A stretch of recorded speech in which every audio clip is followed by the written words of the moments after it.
মহাভারত কি শুধু কৌরব পাণ্ডবদের যুদ্ধের গল্প?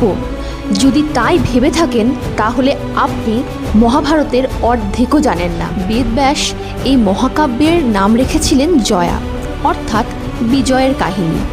গণেশের লেখনী আর বেদব্যাসের বর্ণনায় শুরু হওয়া এই কাহিনী যুগে যুগে গল্পকারের হাত ধরে বদলে হয়েছে বিজয়া, তারপর ভারত আর শেষে মহাভারত। দেবদত্ত পট্টনায়কের জয়া শুধু যুদ্ধের গল্প নয়, বরং মহাভারতের প্রতিটি স্তরকে অসাধারণভাবে উন্মোচন করেছে।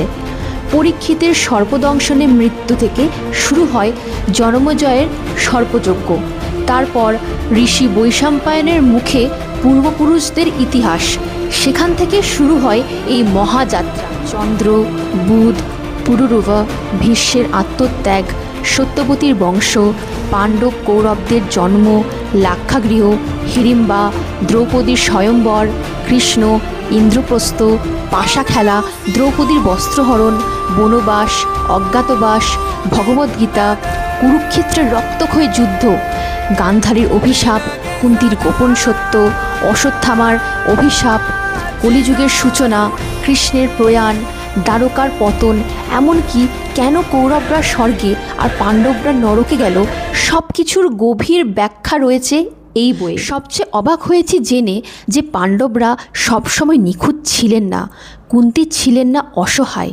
ভীষ্মেরও ছিল অন্ধকার দিক, আর শকুনি কিভাবে খলনায়কে পরিণত হয়েছিল তারও কারণ ছিল।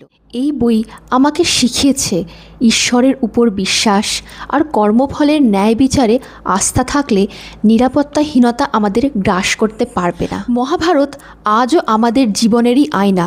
পড়তে পড়তে শুধু গল্প নয়, অর্জন করেছি অনেক অজানা ইতিহাস আর জীবনের গভীর জ্ঞান।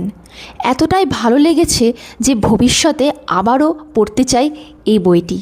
তোমরা যদি সত্যি মহাভারতকে জানতে চাও তাহলে জীবনে অন্তত একবার এই জয়া বইটি অবশ্যই পড়ো।